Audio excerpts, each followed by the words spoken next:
今日可算是见到了。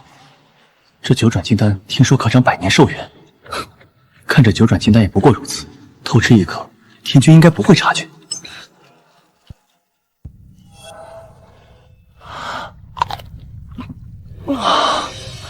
好吃，简直是极品！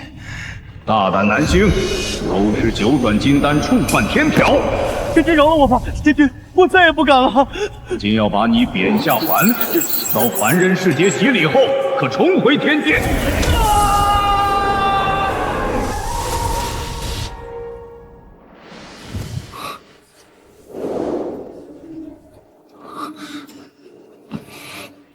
这就是凡间吗？身上衣物好生怪异。南星，你为了不和小雨离婚，真是煞费苦心，还搞自杀这一套。我们苏家不会再妥协了，今天必须离婚。当初故意把小雨灌醉，让那么多记者拍到你们躺在同一张床上，后来你又因为嫉妒朴德昌，差点把他从2楼推下摔死。像你这样的人，不配做我们苏家的女婿。天帝也真是小气，不就是偷吃他一颗仙丹吗？就真的把我丢下界了？这个是离婚协议书，签字吧。以后你与我苏家井水不犯河水。作为补偿，苏家可以给你500万。此乃何物？莫非是收纳灵气的凡间法器？你就算这个钱你不要也没用，今天这婚你不离也得离。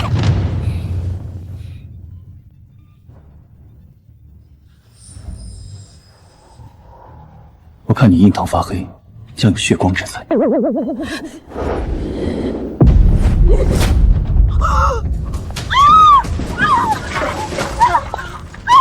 疼死我了！怎么样？现在相信我说的话了？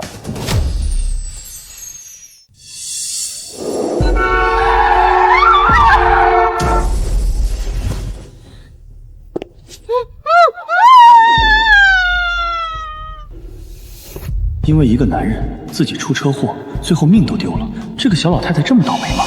你说什么？阿姨，你这个命不太好，不过你不用担心，遇到了本仙那是你的福气，只要你肯多花钱，好好奉养我，保你一生平安。赔本大甩卖了还不行？护士，你赶紧找医生来检查一下那个废物的脑袋，是不是有什么大病？他来的时候做检查了，脑部很正常啊。脑子正常，他精神不正常，说话简直像变了一个人。精神科在3楼，有需要可以去挂号。我是变了一个人，不过我变得比以前更好。妈，你没事吧？南星，我妈好心来看你，你居然把她害成这样！她自己撞上去的，这可不关我的事。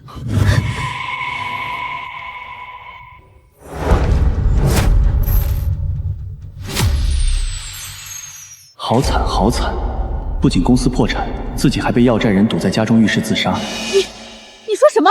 你竟然诅咒我！我没说话啊。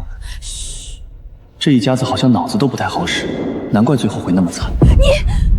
妈，你听到他说什么了吧？小雨，南星说什么了？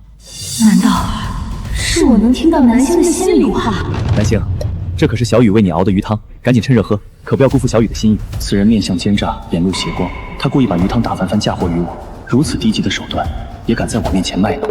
不可能，朴德昌才不会做这见不得人的事情，他肯定是因为吃醋，故意说朴德昌的坏话。来，趁热喝。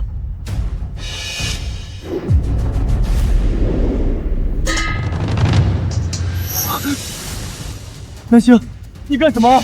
南星说的竟然是真的。南星他猜对了。小雨，都怪我没拿稳，不是南先生推了我，你可别怪他。本来就不关我什么事呀，你自己故意的。你是说我故意打翻，然后再诬陷你，难道不是吗？南星，我知道你记恨我，但我和小雨是真心相爱的，况且阿姨也给了你500万作为补偿，也能保证你下半辈子无忧无虑。朴德昌，你不要乱说。朴德昌与我青梅竹马，我跟他只是在一起长大，但我与他并没有过多交集，更没有相爱之术。500万很多吗？足够一辈子吃喝不愁。这么多钱啊！那我不如待在人间，比天界舒服多了。离婚，给我500万，马上签字。虽然不知道什么是离婚，反正拿到钱就可以了。银行卡被掰坏了。500万，就这么没了？我可以捡回来修一修，卡断了，没法用了。你再给我一张新的，我立刻签字。朴德昌，你先带我妈下楼。你一个人和她待在一起，我不放心。没事儿，我自有分寸。先下去。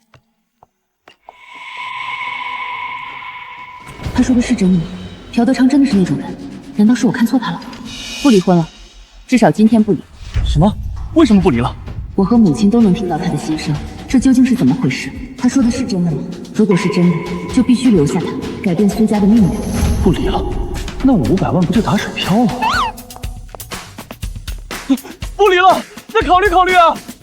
凡间衣物这般束缚手脚，怎比得上我的仙袍自在？说什么呢？上车，回家。此坐骑如此精妙绝伦，黝黑锃亮，不见四足，本仙活了1000年，从未见过。这不是坐骑，是汽车，你脑子是不是坏掉了？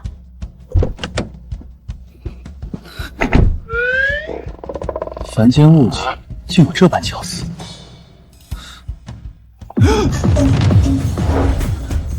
何方妖物藏于其中？只闻其声不见其人，竟敢在本仙面前装神弄鬼！南星，你干了什么？此妖物发出怪声，扰人清静。我已用驱邪符将它降服，不必谢我。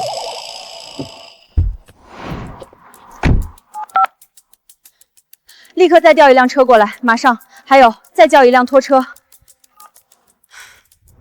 你知不知道这中控修一下要多少钱？钱？灵石我倒是有几颗，钱是什么东西？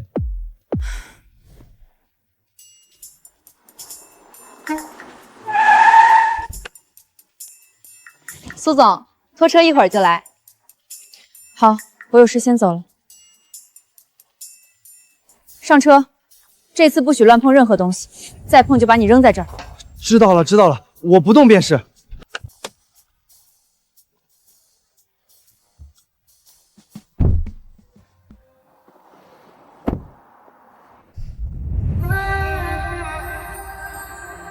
你干什么？系好安全带。这女人看着冷若冰霜，倒也不是全然不讲道理。凡间这铁盒子，速度竟比天界香云还快些。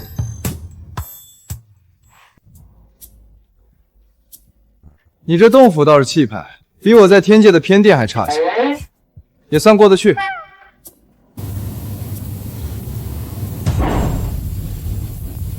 何方妖物在吹阴风？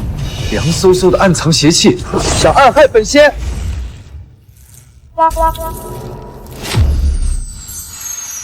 星，那是空调，夏天降温用的，8000块。降温？好好的吹什么阴风？我还以为是邪祟作祟。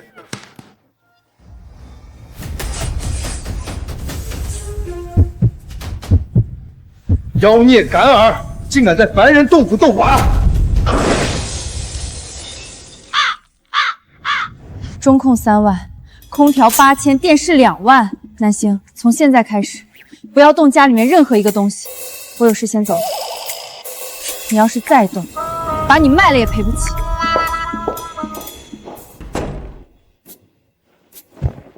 凡间的妖物怎么遍地都是？看着也不经打，一碰就坏。罢了罢了，大不了以后算命赚钱赔他便是。好饿啊！凡间不用灵石交易，到底用何物换吃食？身无分文总不能饿死。对了，我精通相术卜卦，给凡人看相算命，总能换些吃的。就靠这门手艺填饱肚子。算卦看相，测祸福，断生死，逢凶化吉，百事百灵。年纪轻轻干点什么不好，出来招摇撞骗。我堂堂天界上仙，竟沦落到街头摆摊，无人问津，再赚不到吃食，真要饿死在这凡间了。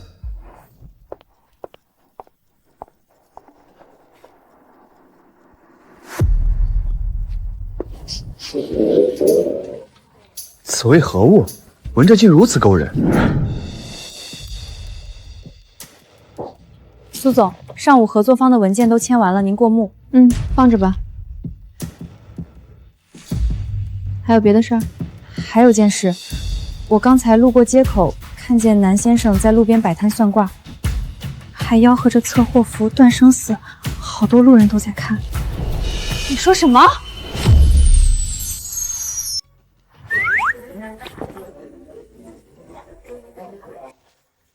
这个，给我来5份。这么多，你一个人吃？少啰嗦，快坐。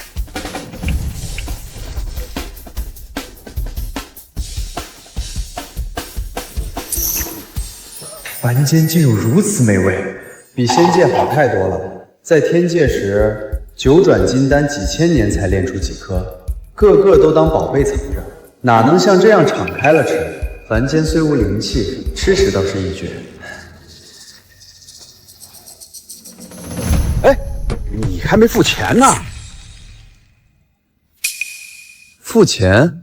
付什么钱？吃了8份臭豆腐，一共120，给钱啊！钱是何物？我没有。没钱你吃这么多？想吃霸王餐啊？大家评评理，都来评评理。这么大一个男人，吃了几份臭豆腐不给钱，真不要脸！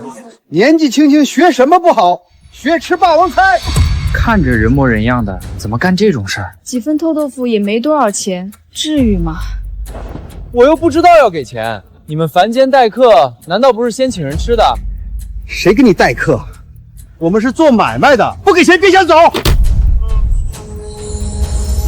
区区凡夫俗子，也敢对本仙动手？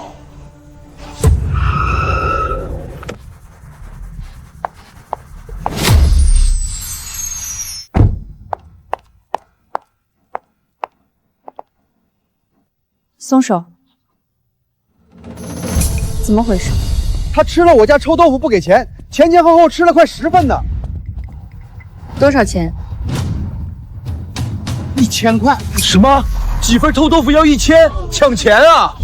这店也太黑了吧！顶天几十块的东西，张口要1000，摆明了看人好说话，讹人呢。1万块，钱拿着，人我带走，不用道歉。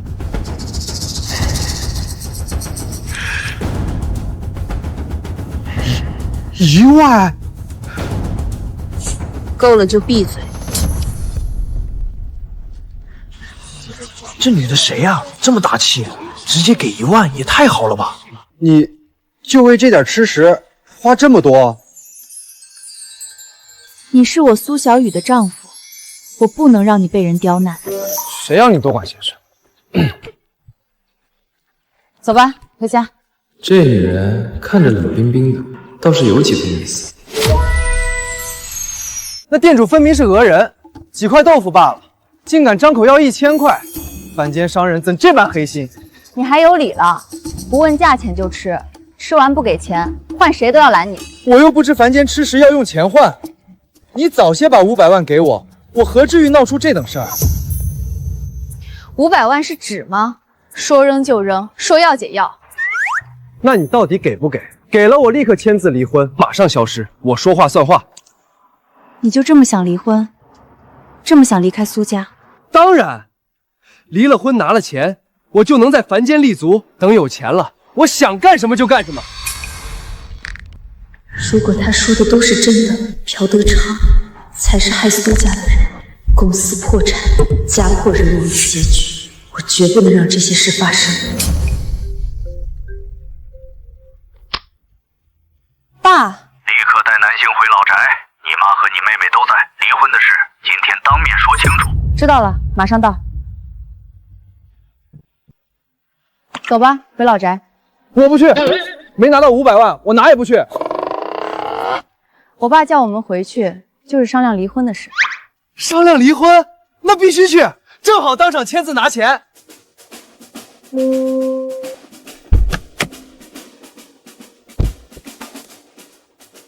我可提醒你，到了老宅不许乱说话，我父亲脾气不好，真惹恼了他，我也保不了你。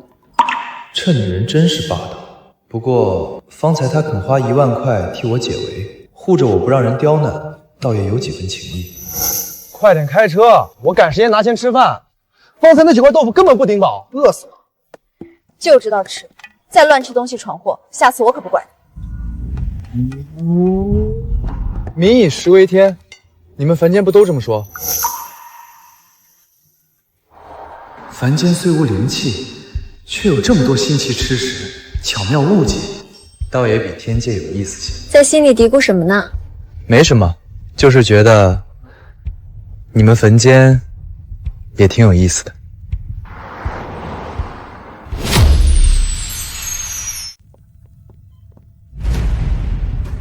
姐，你终于回来了，怎么还有脸来？他明知道朴德昌哥在，故意来捣乱的吧？小雪别这么说，南星毕竟是小雨的丈夫，来这是应该的。是我让他来的，离婚的事今天必须说清楚。南星，坐。这房子风水不错，坐北朝南，藏风聚气。可惜什么？屋中阴气太重，怕是要有血光之灾。胡说八道！我胡说八道，明明是你命不久矣嘛。此人真是虚伪之极，明明心怀鬼胎，却装正人君子。南星呀，这婚你离还是不离呀？离呀，给我500万，马上签字。500万？你做梦！推朴德昌下楼的事儿，我还没给你算账。我没推他，他自己掉下去的。算了，叔叔，那件事我不追究，只要小雨幸福就好。好一个伪君子，自己跳下河嫁祸于我。不过你们苏家的命运可比这精彩多了。苏浩3日后被人下药死在书房，王美兰出车祸双腿瘫痪，苏小雨公司破产割腕自杀，苏小雪被男友骗光积蓄跳楼。你们能听到南星的心声吗？我听到了。刚才那个声音是南星的，我听到了，说出车祸。我也听到了，说我被骗光积蓄，跳楼。不可能，我男朋友那么爱我，他说过要娶我的。苏小雪的男朋友就是冲着她家的家产才追求她，对她根本没有半分真心。你凭什么说我男朋友的坏话？我什么也没说啊！你男朋友刚刚才和别人手牵着手从酒店出来。不可能！你造谣！你就是见不得我好！小雪，别吓妈妈！南星，你们这是怎么了？叔叔阿姨，小雪这是怎么了？看来朴德昌不能听见南星的心声。如果南星说的是真的，那这些事可就麻烦了。这个苏小雪也是笨，从不想着看看她男朋友的聊天记录，那可太精彩了。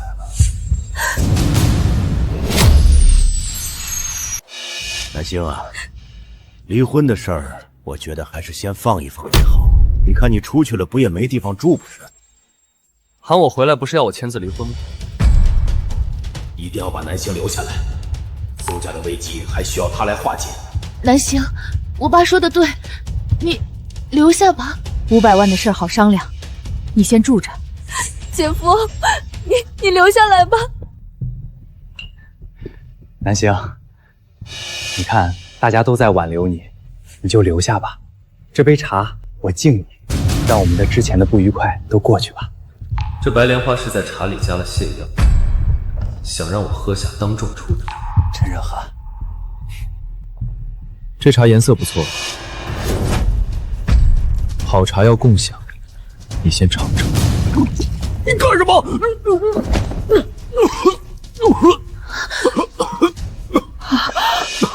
你这么喜欢泻药，一会儿拉裤兜子了可别怪我。姚德昌，茶水里真加了东西？没有，叔叔相信我。茶里加的可是泻药，5分钟见效。现在他怕是要快憋不住了。阿姨，我真的没有，是他恨我，故意栽赃陷害我。够了，苏家容不下你这尊大佛，从今往后不准再踏入苏家半步。这个朴德昌还挺能扛，马上就拉空兜子了，还装作没事人一样。你再不走，可就真的要当众拉裤兜。你先回去吧。妈，南希说的是真的吗？这事怕是没假。南星、苏小雨，你们给我等着！张伟，想不想捞一笔大的？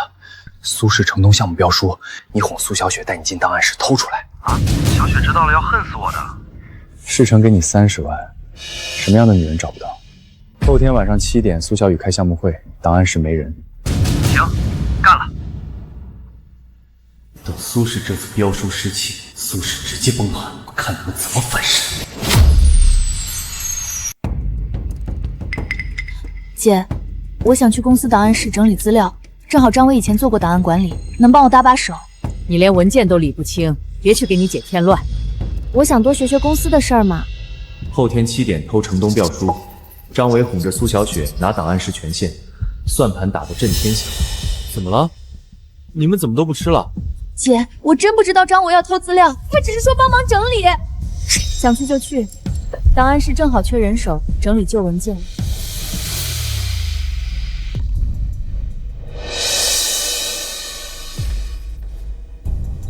30万倒是发财了。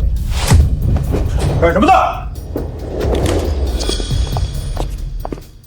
你和朴德昌的算计，我们全都清楚。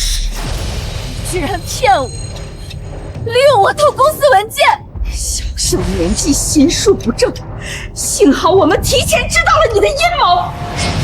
先把人带去保安室，明天移交警方。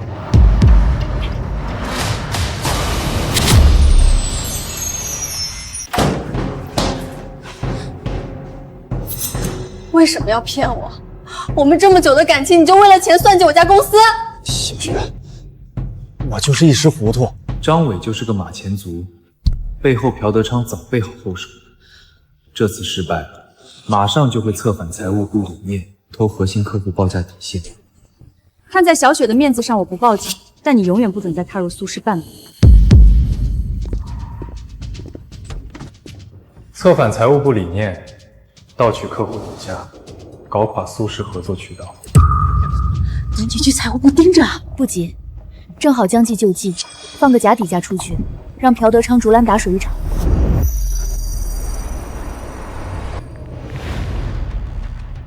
李哥，20万，把苏氏核心客户名单和报价底位给我，你女儿出别的学费直接结清。行，明天5千我拷贝给你。这次客户集体解约，苏氏股价爆爆裂，看苏小雨怎么撑住。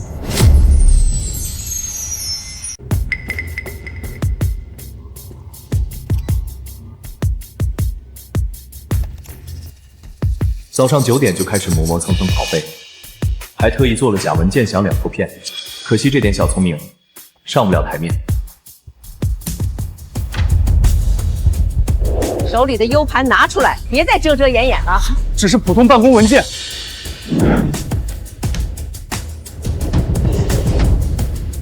你说你在苏氏干了10年，我爸带您退款，你就是这么回报苏家的？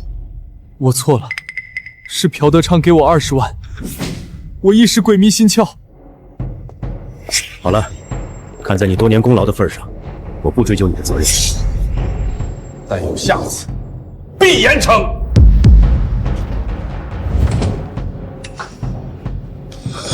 苏总，3家核心客户突然提出解约，说竞品给出的报价刚好比我们低1%。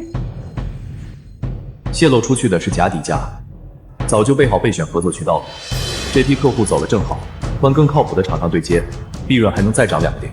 不用慌，提前备好的备选合作方案现在启动，这批客户想解约就解，我们正好升级产品线。苏总，您早就准备好了？提前做了点准备。我这个姐真有钱。苏总，出事了！网上突然爆出大量黑帖，说我们产品质检不合格，恶意压价抢客户，现在话题已经冲上热搜了。朴德昌雇的水军工作室在城西产业园批的质检报告漏洞百出。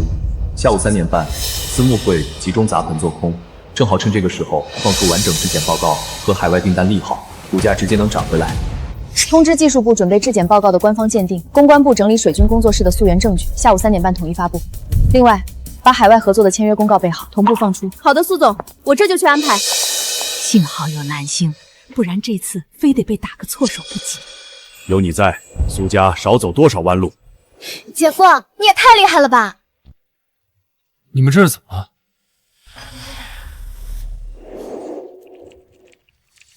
涨了，真的涨回来了！姐夫预判的1分不差。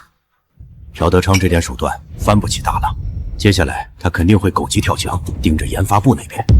我已经安排人盯紧研发部。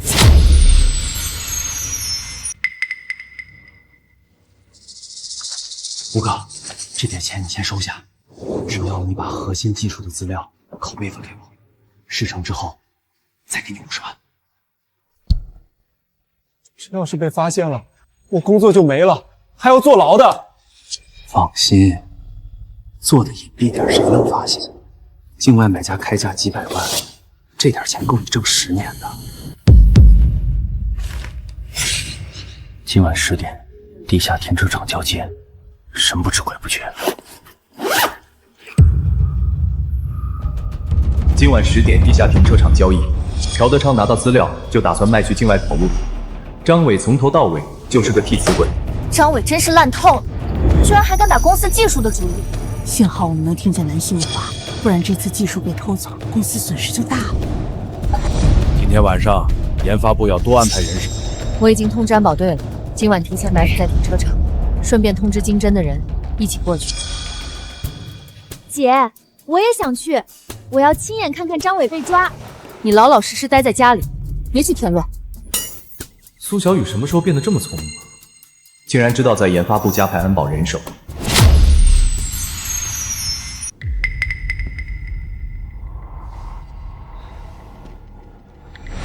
东西带来了，剩下的钱什么时候给我？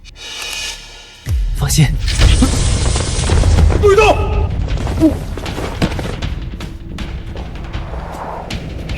张伟，你怎么能做这种事？小雪，我是一时糊涂。把人带去保安室，经侦的人过来交接。朴德昌果然没来。朴德昌精得很，不会亲自露面。不过我知道他藏在哪儿。他嘴很硬，死活不交代同伙。朴德昌躲在城西老街的出租屋里，随身带着备份资料，打算明天一早就跑路回人市。出租屋床垫下面有他和境外买家的交易记录，一查一个准。警察同志，我们收到线报，朴德昌藏在城西老街32号出租屋，他家里还有交易证据，你们可以去搜一下。真的？那我们现在就过去。你怎么知道他在那儿？姐夫，走吧，咱们一起去。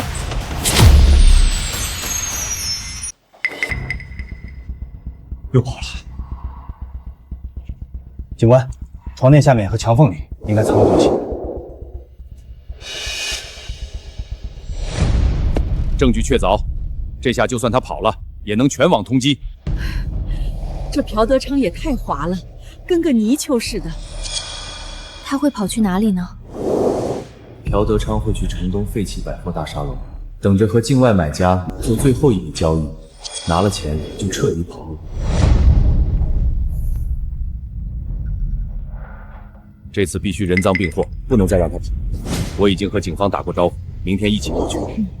境外买家带的人不少，我们多带点安保过去，配合警方行动。会不会有危险啊？那些境外的人指不定带了武器。他们会黑吃黑，自己就会先打起来。姐夫，你说的是真的吗？什么真的假的？我没有说话啊。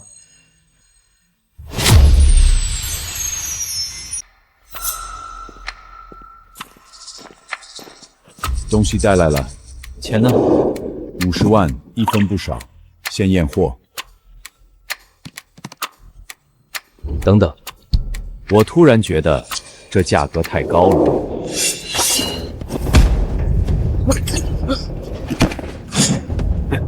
你们想黑吃黑，在这地方，就算你死了，也没人知道。不许动！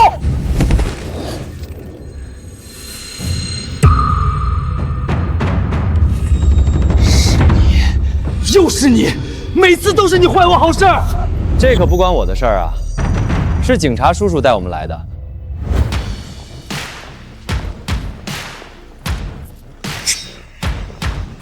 苏总，这次多亏了你们线报，人赃并获，还打掉了一个境外盗窃团伙。配合警方工作是应该的。终于结束了，朴德昌这个麻烦终于解决了。是啊，以后终于能安安稳稳过日子了。这次又多亏了你，解决了朴德昌这颗毒瘤。你别口头奖励啊，来点实际的。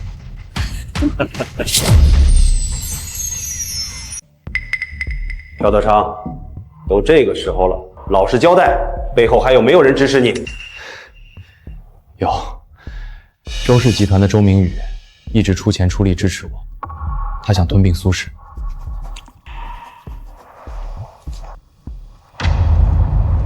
果然是周氏，20年了，他们还是贼心不死。周氏急着吞并苏氏，稳固地位，接下来的手段可能会更狠。那怎么办啊？周氏家大业大，真要拼起来，我们会不会吃亏？爸，20年前他们就用阴招抢市场，这次我们有南星帮忙，肯定能守住。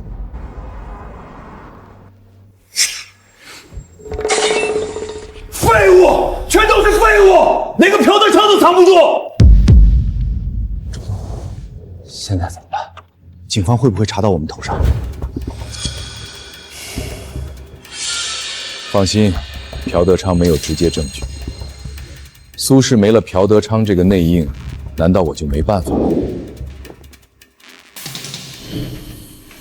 通知采购部全线抬高原材料价格，掐断他们的供应链，再联系私募继续做空苏氏股票。我就不信苏氏能撑多久。是，我这就去安排。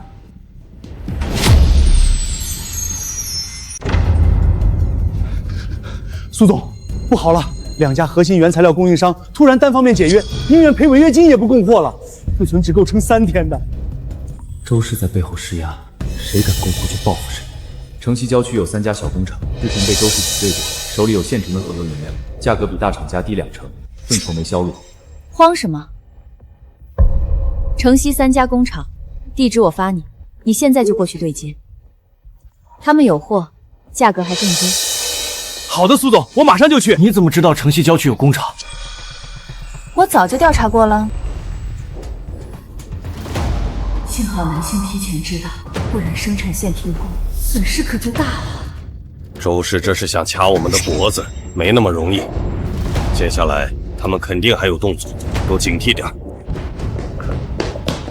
周总，苏氏找到新的供应商了，是城西那3家小工厂，已经签合同了。废物！连3家小工厂都搞不定。他们说，宁愿破产也不跟周氏合作，恨我们恨得牙痒痒。看来这个南星真有两下子。断供不行，那就从专利和市场下手。我就不信他连专利布局都能提前料到。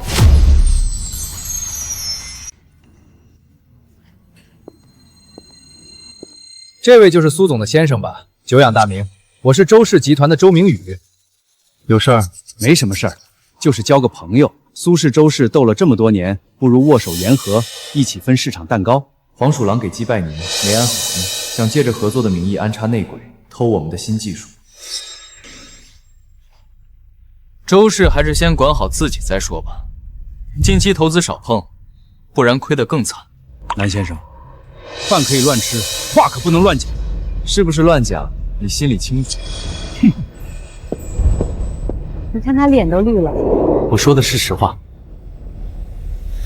周总，上周投的2个项目全亏了，资金缺口比预想的大，再不想办法，下个月工资都快发不出来了。那个南星居然真的说中了。周总，要不我们暂缓对苏氏的打压，先补资金缺口？不行，越是这个时候，越要一口吞掉苏氏。只要拿到苏氏的资产，所有问题都解决了。去联系专利事务，抢注苏氏新技术的外围专利，再找水军，全网抹黑他们的产品质量，不要让苏氏口碑和市场双崩盘。是，周总。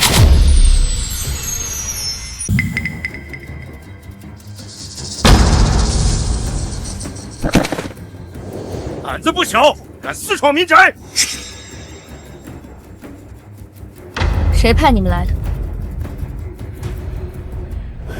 幸好南星提前说有人会来捣乱，让安保提前埋伏着，不然家门口都要被糟蹋了。周明玉也太下作了，居然用这种地痞手段。送总局去，告诉警察是周氏集团派来的。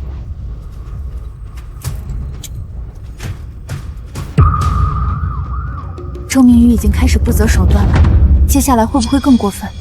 明天他们会在新品发布会上搞破坏，我们提前做好准备就行。苏氏的产品就是垃圾，我家用了半个月，老人孩子都咳嗽住院了，你们还我公道！什么行业龙头都是骗人的，产品害死人！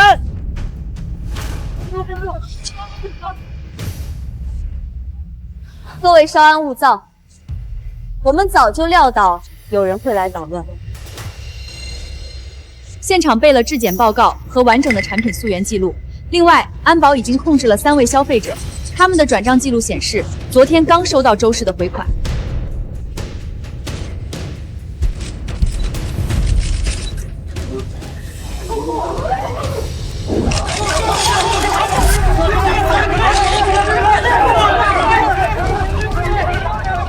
姐夫预判的太准了，连他们用什么套路都知道。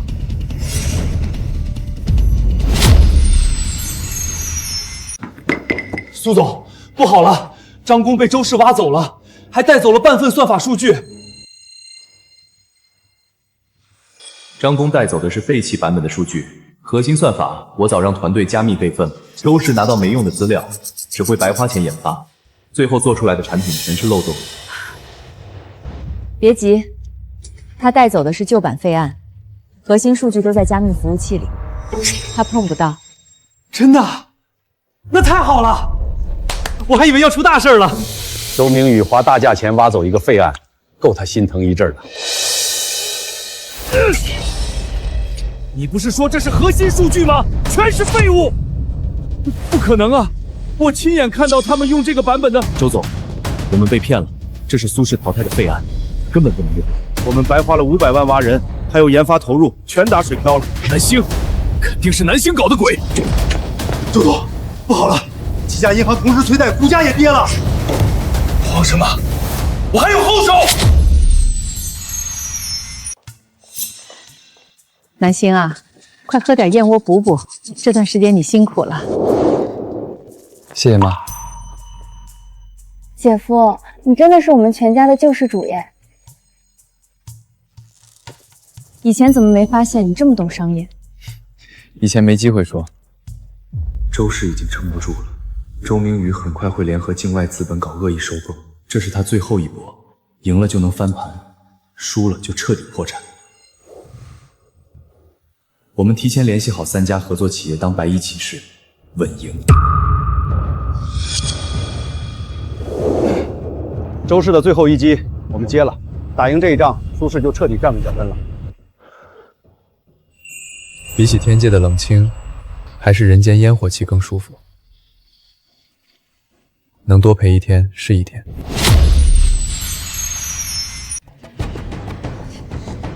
苏总，这杯酒你可得喝了。咱们合作这么久，我可是一直很欣赏苏总啊。张总，我酒量不好，见谅。哎，苏总这就不给面子了，不喝这杯酒，下次合作可就不好说了。这家伙公司账面亏空3000万，下周银行就要催债，外面还养着小三，他老婆正找证据要离婚。张总想喝酒，我陪你喝。不过喝酒之前，提醒张总一句：你公司账面亏空3000，银行下周催债，家里那位也快知道你外面的事。张总还有心思在这喝酒？你怎么知道？看面相看出来的。张总还是赶紧回去处理麻烦吧，别在这儿浪费时间。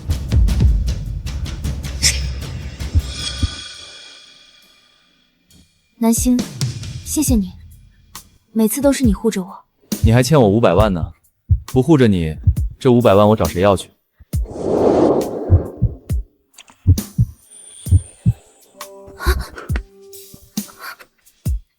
亲完就想跑。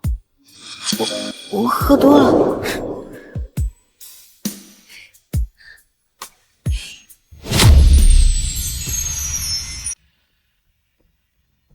苏总，我们的新技术已经到最后阶段了，只要专利申请下来，就能彻底拉开和竞品的差距。专利的事一定要保密，不能走漏半点风声。周氏肯定会抢注专利，研发部还有内部。提交申请的时候，核心技术换个名，多注册几个防御性专利，让他们。专利申请方案改一下，核心类目换个名称，额外注册5个防御性专利，分批提交。好的，苏总，会议结束我就去调查。姐夫，你真的是什么都知道啊！周总，不好了，我们抢注的专利都是没用的类目，苏氏的核心专利早就注册下来了，他们还反诉我们恶意抢注，要求赔偿。什么？怎么会这样？苏氏好像提前知道我们要抢注，特意换了名目，还设了圈套等我们钻。潘鑫，肯定又是他！去，联系数据，全网铁黑苏氏产品质量有问题，我要让他们口碑崩盘。是，我这就去安排。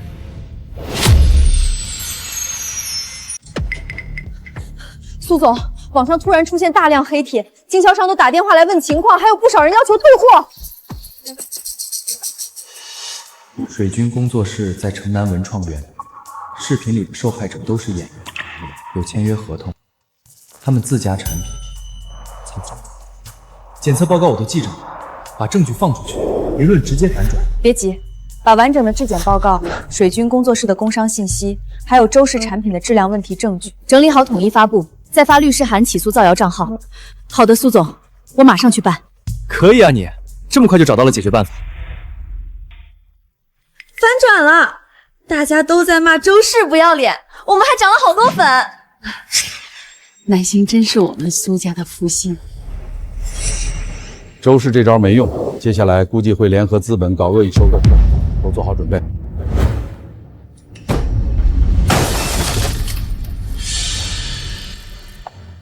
周总，我们可以出资帮你收购苏氏，但事成之后，苏氏的控股权要归我们。好，只要能搞垮苏氏，什么都好说。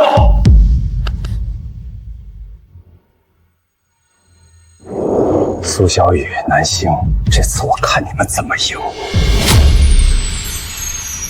苏总，公司股价跌成这样，你要负全责。我提议重新选举总裁。故意！重新选举！故意！3家被周氏打压过的企业已经谈好了注资，资金今天上午到账。各位稍安勿躁，我已经联系了3家战略合作企业，他们联合注资持股，资金已经到账。苏总，3家企业的注资全部到账，我们的控股权稳住了，而且股价开始回升了。各位还有什么异议吗？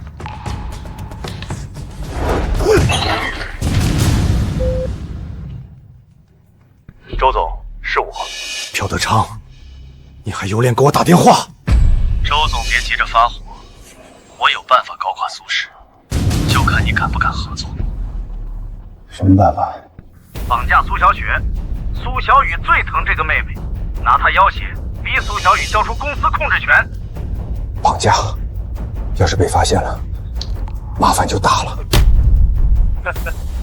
周总什么时候变得这么胆小了？成大事者不拘小节，你放心，我来动手，就算被抓了，也不会供出来。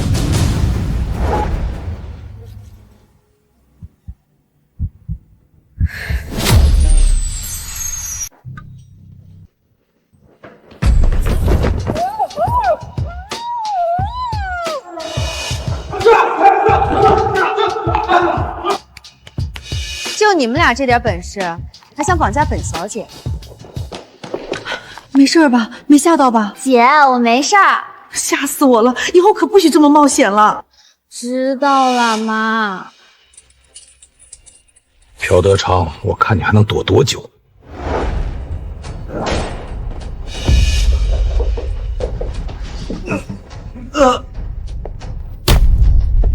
德昌涉嫌绑架未遂，跟我们走一趟。终于把这个坏蛋抓住了，以后再也不用提心吊胆了。朴德昌只是小角色，周氏才是真正的麻烦。周明宇已经山穷水尽了，接下来会动用所有资金，准备在海外市场和我们拼最后一把。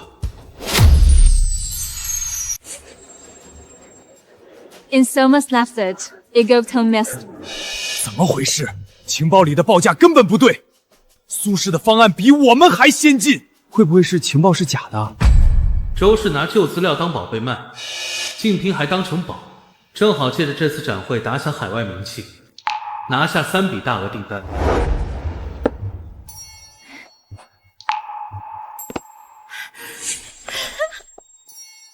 姐夫，看，我们拿下了3笔订单。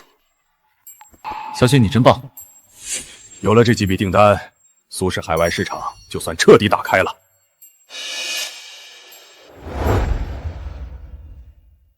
周明宇不会善罢甘休，回国后他会联合本地经销商搞串货、低价倾销，想冲垮我们的国内价格体系。接下来要更小心，稳住渠道商。逛了一天累了吧？早点休息，明天还要赶飞机。你也早点睡。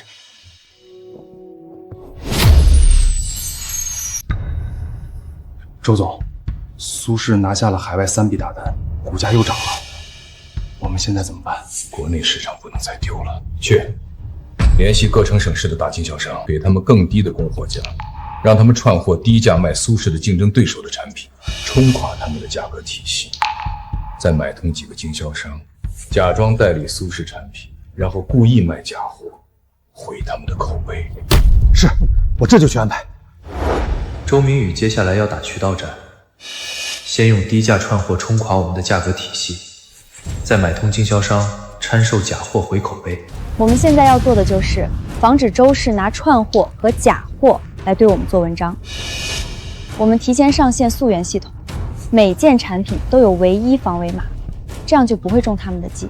顺便收集周氏恶意串货、售假的证据，直接起诉，让他赔了夫人又折兵。苏小雨这办事效率也太快了吧！谢谢你，南星。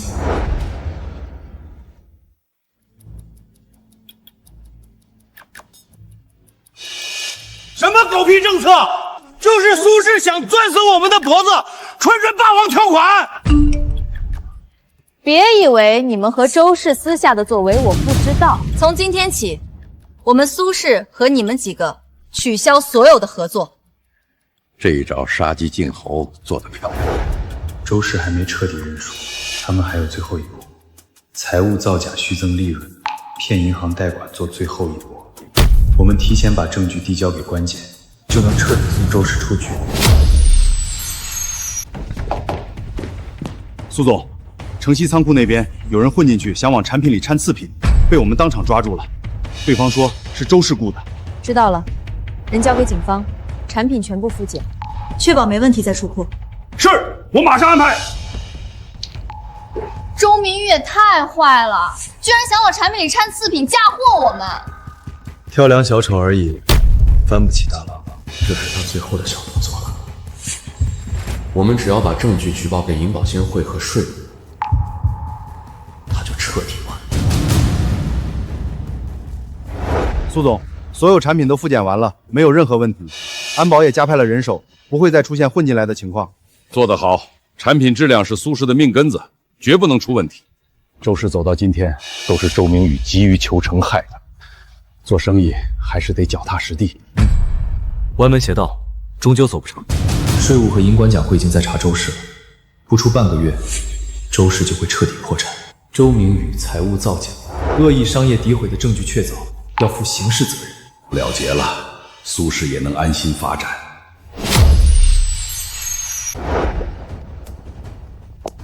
苏总，税务稽查组突然到访，说是例行检查，阵仗不小。副组长一进门就直奔财务部，连茶水都没喝。周明宇买通了副组长，想冻结苏氏账户。副组长口袋里有周贺给的5万块，编号连号，待会儿拿假复印件炸苏氏。欢迎税务同志莅临指导。苏氏一向合规经营，一定全力配合。苏总，例行公事，请理解。我们会尽快完成，不耽误贵司正常运营。这笔进项转出有问题，原始凭证呢？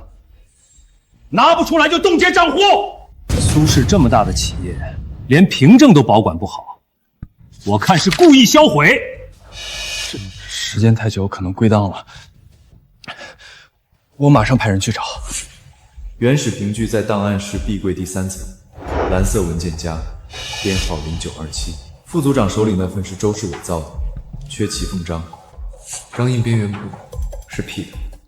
梅兰，档案室壁柜第3层，3年前那批进项凭证，你去看看，仔细核对编号，别拿错了。苏氏的账目经得起任何查验。副组长稍等，我这就去取原件，10分钟内回来。副组长，0927号凭证原件在此，骑缝章、编号、签名全在。您手里那份复印件边缘模糊，像是扫描图2次打印，要不要对比？副组长口袋里还有周贺给的信封，5万块现金，编号连号。副组长骑虎难下，只能换查其他账目，再纠缠下去，副组长自己先露馅。副组长，苏氏向来合规经营，若有疑问，随时调取任何年份的原始凭证。周氏开了3倍年薪，对不住，我得带兄弟们过去。客户名录副本我带走，原件留给苏氏。张磊带走的是假名单，真名单上周就放到加密系统。周氏花300万挖人，买回一堆废纸。张磊还以为自己捡了便宜，蠢材。周明宇那脾气，张磊过去撑不过1个月。既然张总监去意已决，苏氏不勉强。林威给张总监办离职手续，收回门禁卡，公司资料不得外带。祝张总监前程似锦。请跟我来。周总，这是苏氏全部核心客户名录，还有明年续约底价，我连夜整理出来的，绝对一手资料。苏氏那边还蒙在鼓里呢。立刻按名单打电话把客户全给我抢过来，3倍年薪，支！周总，这个号码是空号。周总，这个客户说上周刚和苏氏续约5年。周总，这名单好像有问题，10个电话9个不通，还有一个说早就和苏氏续约5年了。哎呦，全是空号！张磊，你耍我！300万就买来一堆废纸？不可能啊，周总，我亲眼看着他们从系统里导出的。滚！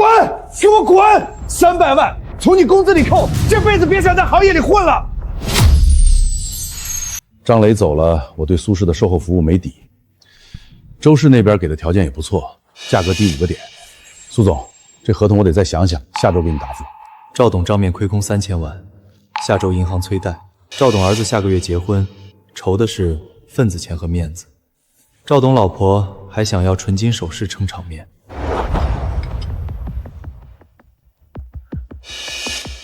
去把我办公室那套龙凤金饰取来，还有那份贺礼清单。是。听说令郎下个月大婚，苏氏备了份贺礼，还望赵董笑纳。续约的事不急，先把喜事办好。这怎么好意思？苏总太客气了，这金饰……苏总仗义，这合同我签了，以后苏氏就是我赵家的铁杆伙伴。周氏那边，我明天就回绝。姐，赵董儿子要结婚，你送他这么贵重的礼物，他算是欠你一个人情喽。对啊，小雨，你是怎么知道赵董的儿子结婚？难道小雨也能算命？南星，多吃点，今天辛苦了。来，敬南星一杯。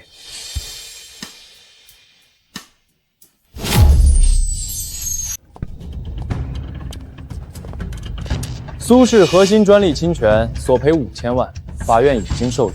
苏总，准备赔钱吧。这次周氏证据确凿，你们跑不掉。周氏专利证书是 P 的，真原件在质检完全，编号47，周氏 P 成了1。证人刘三今晚在城西茶馆收钱，穿灰色夹克，左脸有疤。爸，我记得知识产权局有位老同学，正好在档案室管存证。我这就联系，让他把原件扫描发过来。陈峰，今晚8点，城西茶馆，灰色夹克，左脸有疤的刘三，带相机过去，别打草惊蛇，拍清楚交易过程。周氏证书编号尾数为1，系伪造。另有证人刘三收受周氏贿赂的影像证据，以及周贺的转账记录，请法庭过目。周氏恶意诉讼，证据造假，驳回全部诉讼请求，并处罚款20万。周明宇，限3日内缴清。周明宇，偷鸡不成蚀把米，20万罚款只是开胃菜，周氏资金链更紧了。周明宇接下来会更富。南星，有人查到你的身份是空白，从出生到求学没有任何档案。周明宇想攻击苏氏，说苏家女婿是来历不明的商业间谍。得找个由头，就说我自由修行，无户口无档案，实属正常。凡间隐士不都这样？爸，我让人连夜做了份收养证明和道观修行记录，日期往前推了20年。张毅也是老实的，做旧处理过了。这件事你做得非常对。南先生，您的身份档案一片空白，请问您到底是什么人？是不是境外派来的商业间谍？苏氏是不是在包庇来历不明的人？南某出身深山清风道观，自幼修行，无户口无档案，实属正常。道家传人下山入室，仅此而已。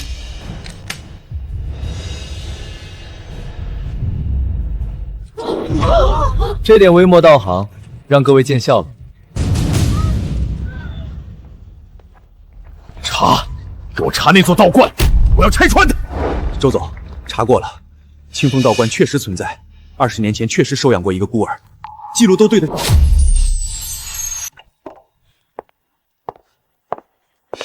周明宇不会甘心，接下来会合并空壳公司，用境外资金做最后一轮对赌。苏氏必须收紧授信，拒绝周氏关联企业的账期应求。爸，让财务部门立刻收紧授信，拒绝一切周氏关联企业的账期要求，哪怕赔违约金，也要断掉周明宇的资金链。我这就安排，亲自给财务总监打电话，马上执行。周明宇想翻盘，没那么容易。周明宇合并空壳公司，债务更重，境外资本那帮人精得很，看到苏氏断贷，会压周明宇的价，周氏撑不过2个月。什么？苏氏断了我们的账期，所有关联企业都不给，连预付款都不行。苏浩这是要逼死我！南星，苏浩，你们给我等着！去，把空壳公司合并，联系境外资本，我要做最后一轮对赌。周总，境外资金要求控股，这风险太大了，万一输了，周氏就彻底不是你。照做，不拼一把，周氏就完了。我要让苏氏陪葬。尝尝这个，城西新开的店，排队半小时。凡间虽无灵气，但有奶茶，还有小雨。若真能一直如此，不回天界也罢。看什么呢？看云。云有什么好看的？有你在旁边，云就好看。南星说不回天界，要留在凡间。看来这孩子是真心喜欢小雨。姐夫救了苏氏多少次，我们不能让南星走。苏家也永远是姐夫的家。小雨，南星的心你可要抓住了，这孩子值得托付。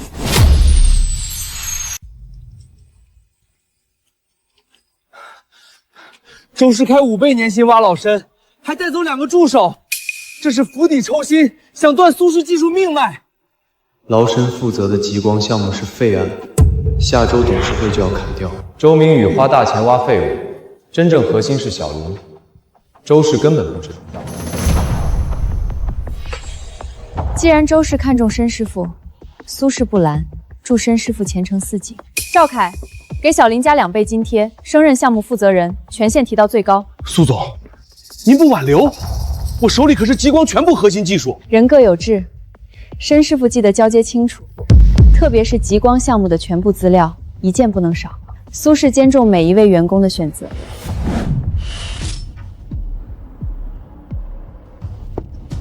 哈哈哈哈！周氏的研发就靠你了，把极光做起来，碾压苏氏，资金人手全由你调配。周总放心，极光技术我熟，半年出成果，1年拿专利。极光根本做不出来，苏氏内部早就放弃这项目了。老沈带的是废案，苏氏真正核心是一个叫小林的。又是南星，这次让我花3000万买个垃圾项目！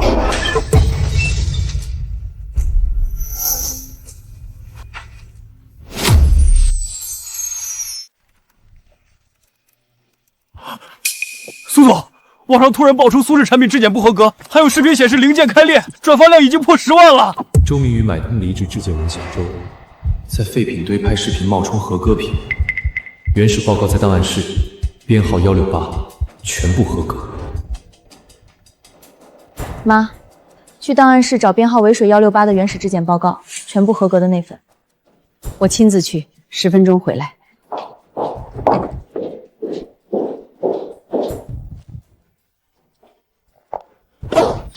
把原始报告扫描，连同生产批视频一起发到官网。苏总怎么证明视频不是苏氏自己伪造的？现在 P 图技术这么发达。这个记者是周明宇安排的，连记者证都没有。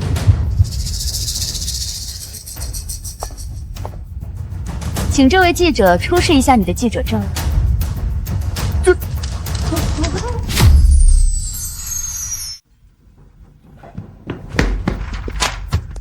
苏总，3家核心供应商同时要求提价30%，否则停止供货，库存只够撑1周。周明宇给了供应商每人50万，但周氏现金不多，这是最后的流动资金。苏氏给3年长约，供应商会倒戈。约3家供应商老板，今晚苏氏会所见面，带上3年长约，价格比原来高5个点，但要求独家供货。苏总，这成本……按我说的做。只要停供苏氏，这50万是定金，后续还有100万。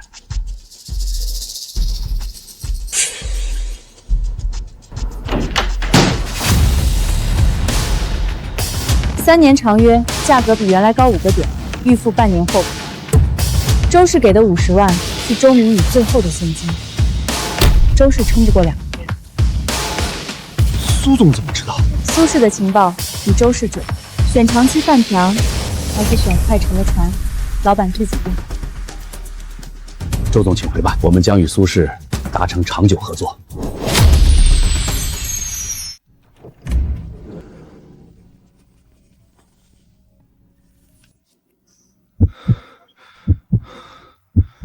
快点，周总说了，拍到核心技术，每人10万。周明宇派了2个废物，连档案室红外报警都没发现。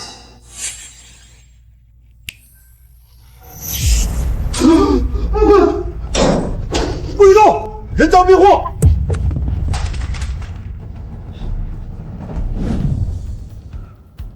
谁指使的？老实交代！是周贺联系的，说拍到核心技术给10万。周明宇电话遥控，没有直接证据，但2个小偷的供词足够让警方传唤周明宇，限制出境。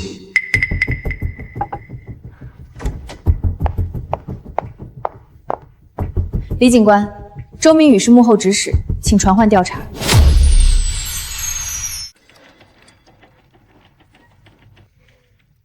周氏联合3家小公司，在华东区低于成本价倾销，我们的客户流失了15%。周氏成本底线3000，现卖2800，每件亏200，账上现金只够烧2个月，补贴最多3000万。苏氏保大客户即可。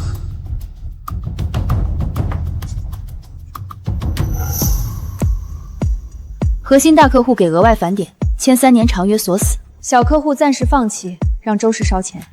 通知财务准备3000万，等周氏烧完，我们收编市场。苏总，这按我说的做。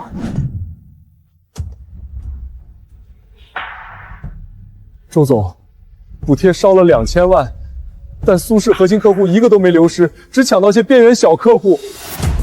周总，账上现金只够再烧1个月了。废物！苏轼怎么知道我们的底线？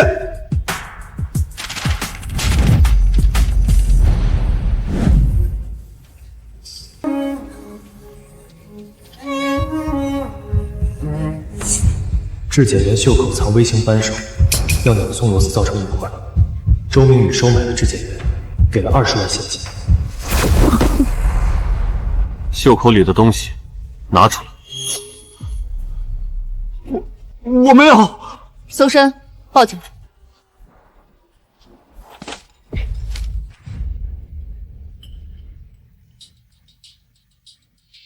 质检员只是棋子，研发部小吴上周买新车，钱是周贺赚的。下周周明宇会让小吴在核心代码里植入病毒。立刻排查小吴，冻结研发部所有外部存储权限。南星，多亏有你。妈，我什么都没说啊。周明宇转移资产到瑞士账户，买了明天下午的机票，准备潜逃。行李有假护照，藏在行李箱夹层。通知李警官，周明宇明天下午潜逃走机场，行李里有假护照。同时放出消息，说警方已掌握周明宇全部犯罪证据。是，苏总。请周明宇先生到服务台，由警方人员找接。走，从侧门。周明宇涉嫌商业犯罪，教唆伪造证据，请配合调查，限制出境。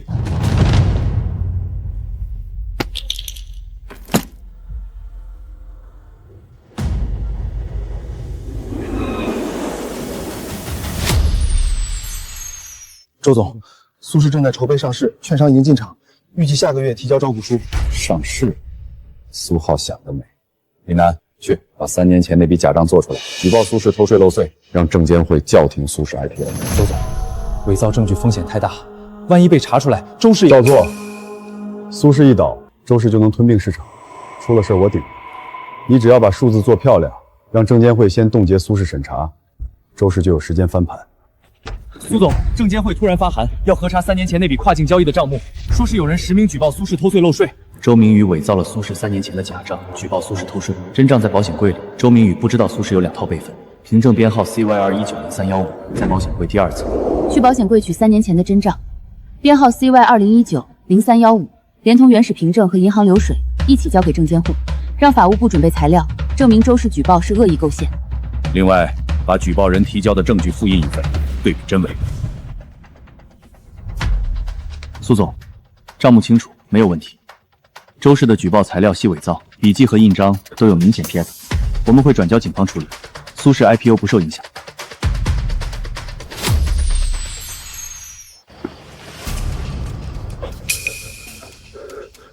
周贺真要铁，这要是被发现，咱们都得进去。苏氏的保安可不是吃素的。周总说了，只要让苏氏产品被当成假货曝光，周氏就能翻盘。快点，别磨蹭！贴完这排货架就撤。不许动，人赃并获。周贺，晚上，周明宇就派你们来贴假标签，手段越来越低级。这桶标签是周氏印刷厂做的吧？油墨味还没散。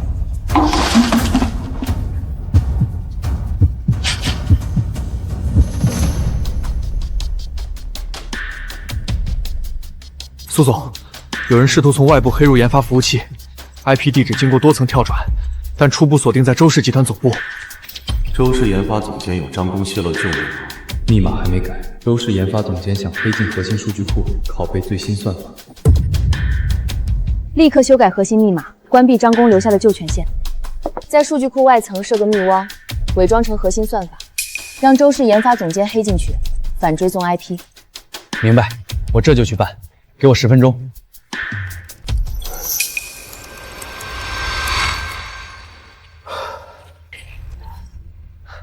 密务部署完成，陷阱已设好。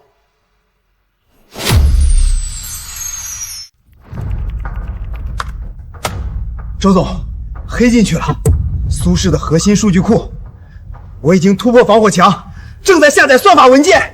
好，只要拿到苏氏最新算法，周氏就能反超。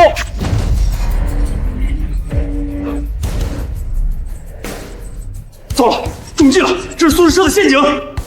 废话，又是南星，连这点事都办不好。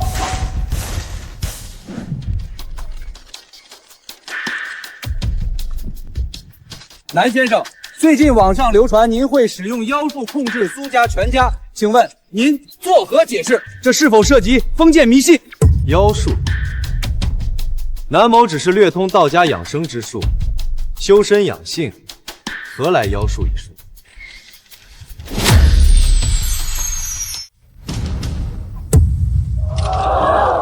这是道家御物基本功，调节呼吸，集中精神而已。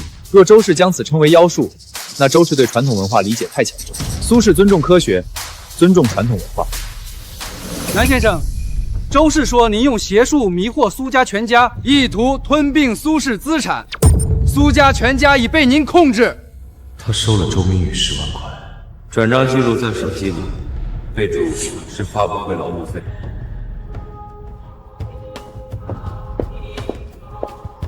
请这位记者出示手机，查查周明宇的转账记录，备注是不是发布会劳务费。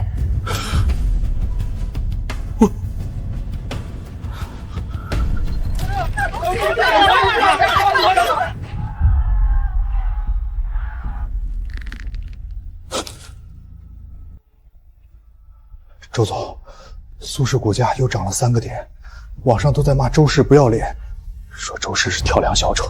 够了！明招不行就来暗的，今晚我要让苏氏彻底消失！去准备汽油和火把，苏家老宅和档案室都不能放过！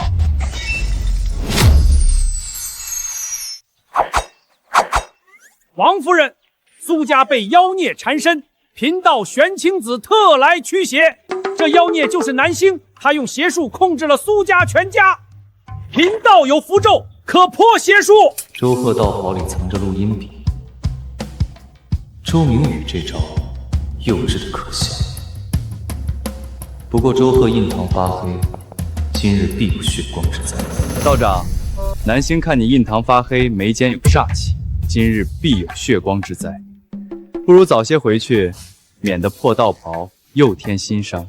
哼，妖孽休要胡言，看贫道收你！啊！哟，道长，血光之灾应验了，这符咒怎么不灵啊？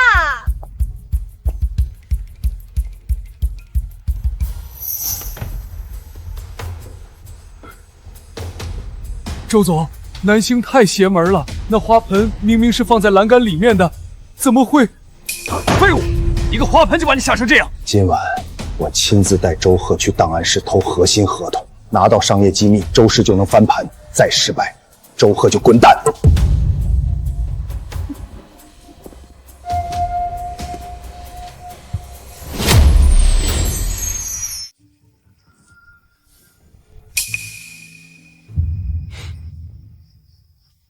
于安带人泼汽油，准备放火。周明宇想制作苏家老宅失火，除掉苏家全家，再趁乱去苏氏档案室偷合同。陈峰，带人包围厨房，有人要放火，留一半人守住大门。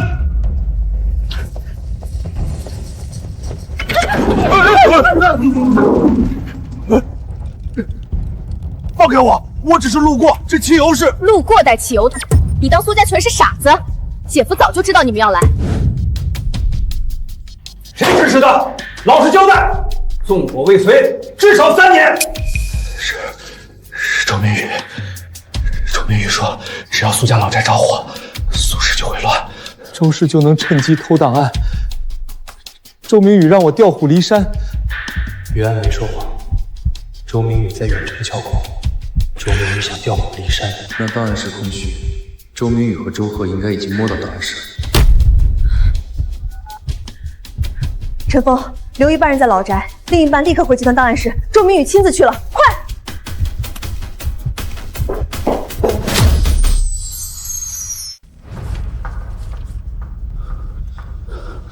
周总，快一点！苏氏的人可能很快回来。陈峰那帮人不好对付。闭嘴！找到这份合同，周氏就能威胁苏氏交出核心专利。我就不信南星每次都能送到。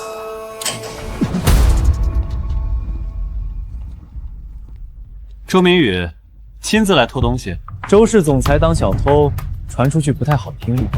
南星，又是你！你怎么知道？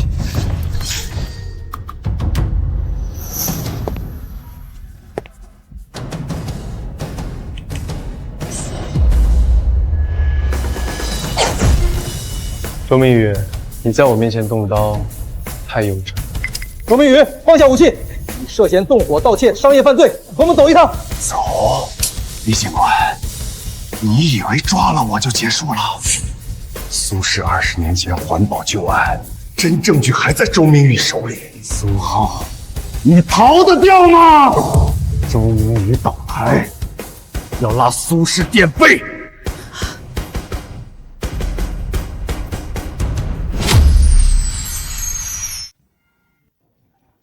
20年前，苏氏确实有环保瑕疵，但已经整改，罚款也交了。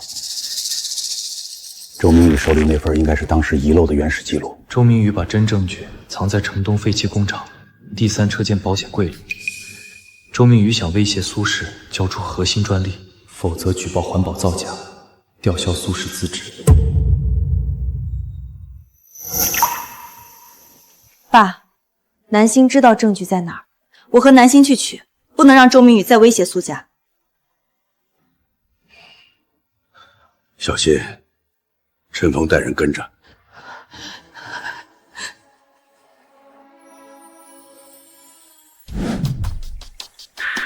等苏家的人一到，你就点燃汽油，制造一场意外。苏氏完了，周氏就能翻盘。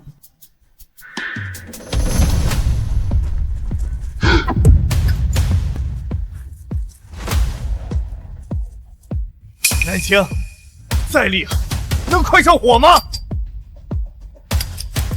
周明宇，这是打不着火的。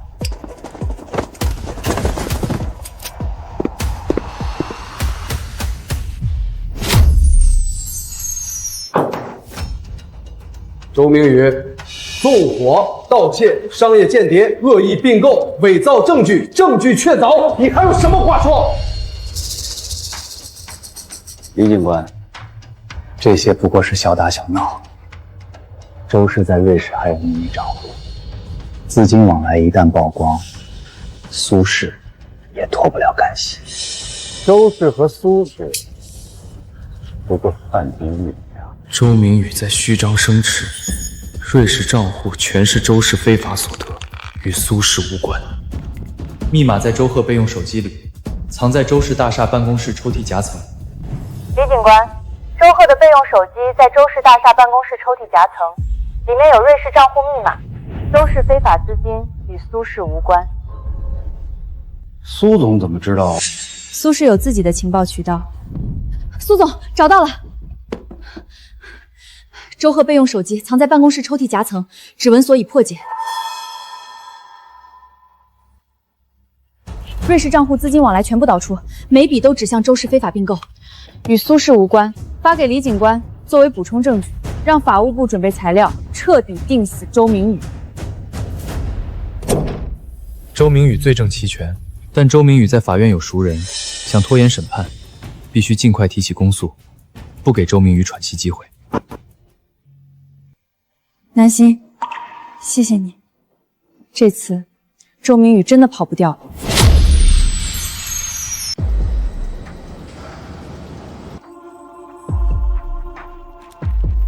这批进口原料重金属超标3倍，有人实名举报苏氏使用违规材料。即日起，该车间停工整顿，所有成品暂扣。这不可能！苏氏的原料每批都检测合格，报告在档案室，我马上派人去取。原料被人调包了，真原料藏在城西仓库第3排货架，蓝色防雨布覆盖。周氏余党买通了运输司机，在途中换了批次。假原料里掺了工业废料，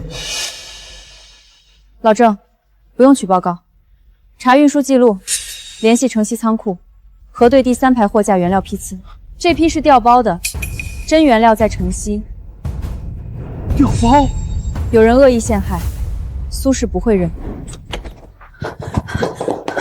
苏总，网上已经传开了，有人发了质检前图，说苏氏产品重金属超标，3家经销商要求退货，股价跌了5个点。举报人是周氏余党安排的，真原料一到就能翻盘，但舆论不等人，必须立刻发声明，把调包证据和运输监控一起放出去。通知公关部准备严正声明，强调原料被恶意调包，已报警，把城西仓库真原料的检测报告、运输 GPS 景轨迹、服务区监控2小时内整理发布。是，我马上办。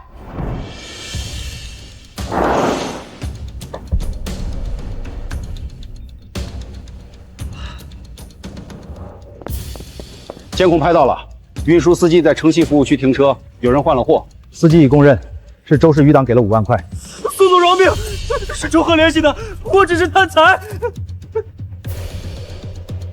又是南星提前知道，苏氏欠南星的越来越多。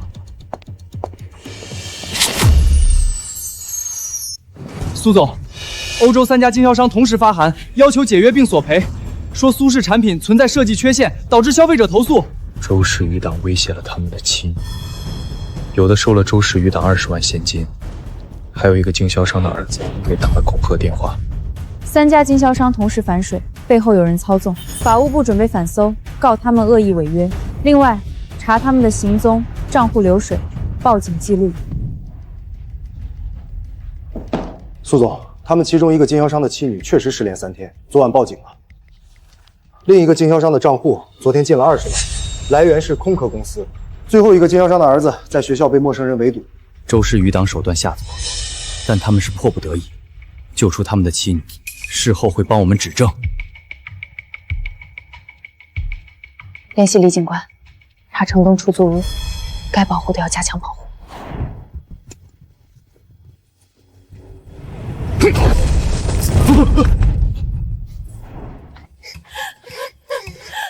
总，是周氏的人逼我签字，不然就杀了我们。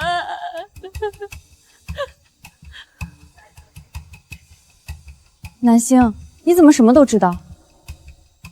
善恶有报，天道昭偿。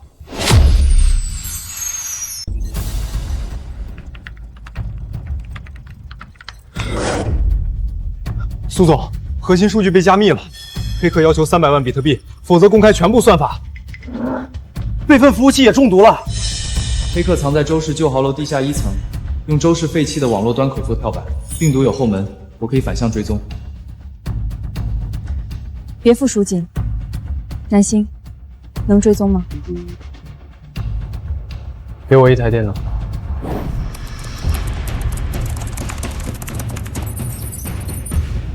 在我面前玩火，太幼稚了。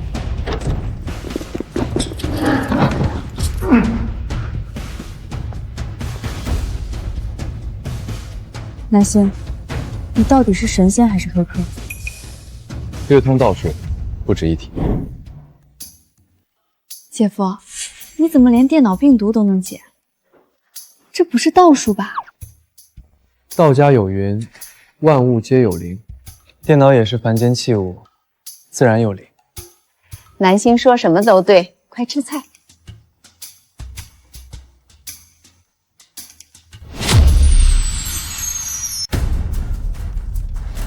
苏总，核心原材料供应商被竞争对手买断全年产能，说是签了独家协议，库存只够撑5天。林氏有3家小厂，产能足够，质量合格，价格比原来低1%。周氏余党不知道这3家厂。联系林氏、宏达、新源、永丰3家工厂，他们有货。苏氏给3年长约，预付30%。林氏，苏总怎么知道？南星说的。苏总看得起小厂。 这合同我签了。南星，你救了苏氏多少次？我数不过来了。苏氏值得。南星，如果有一天南星不在了，苏氏怎么办？我不会走，苏轼在，我就在。苏总，苏轼产品质量有问题，我要解约，违约金照付，但以后不再合作。马少被周氏余党绑架，关在城北废弃仓库。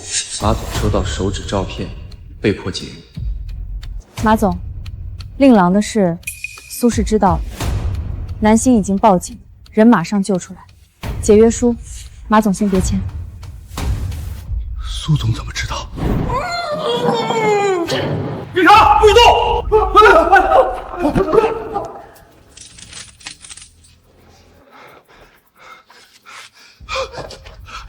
是周氏的人，他们逼我爸解约。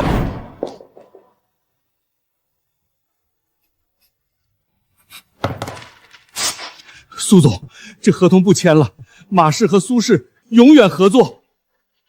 南星，你不仅是苏轼的守护神，是所有人。苏总，马氏续约的消息一出，股价回升了。南星，凡间有南星，是凡间之福。有苏小雨在，我才想留在凡间。苏总，银行账户被冻结了，银行说苏轼涉嫌违约，要抽贷5亿。周氏余党伪造了苏轼违约记录，买通了银行信贷科长，真记录在保险柜，编号 CW202103。去保险柜取编号 CW202103的原始凭证。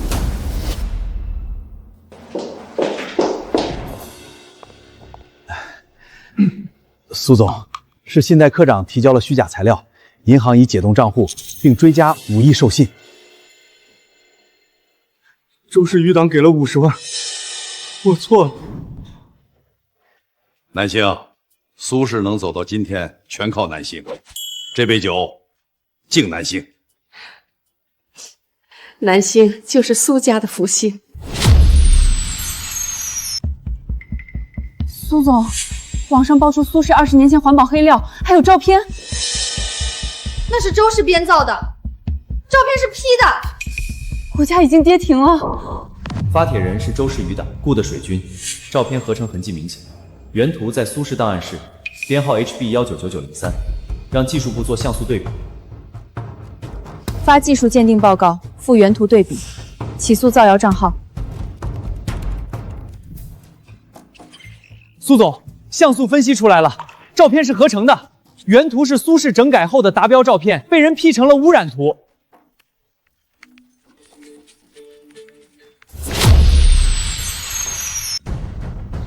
苏总，竞品明天发布的新品和苏轼核心设计一模一样，图纸泄密了。泄密者是清洁工老周，周氏余党给了他10万块，让他每晚拷贝研发总监电脑。老周今晚会在城西网吧交 U 盘。今晚城西网吧抓老周，人赃并获。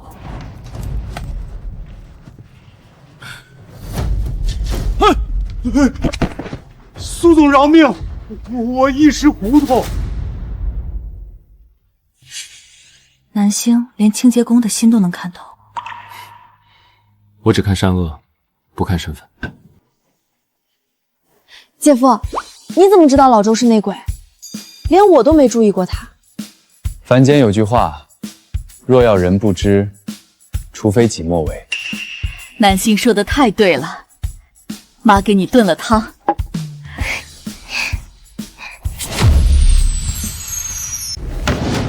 苏浩老了，决策失误，要求苏浩辞去董事长，否则我们撤资。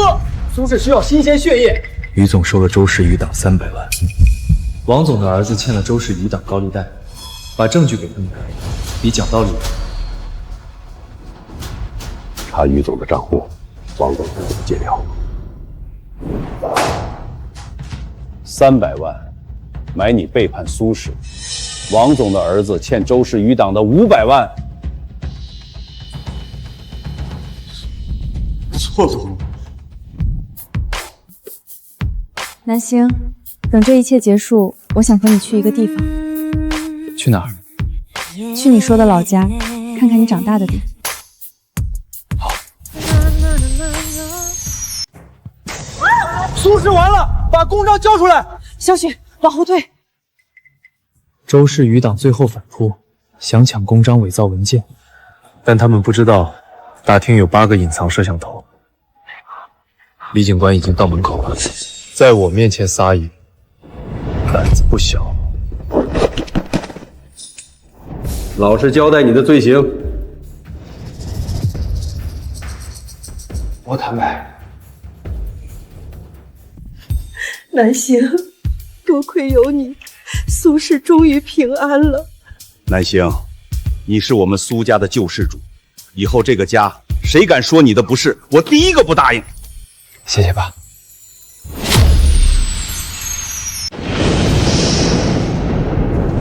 南星，臣节已满，功德圆满，即刻随本天君回天庭复命，不得延误。南星，不要走。天君，我想过完这一世再回去，可以吗？那你要做好经历生老病死之苦了。我已经做好准备了。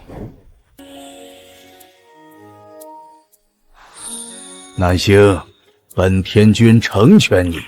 到时候别忘了跟我讲讲你们的故事啊！老公，小雨，你愿意跟我在一起吗？愿意，永远愿意。你放心，我们都是你的家人。对，这里永远是你的家。姐夫，以后小雪也会保护姐夫。凡间真好。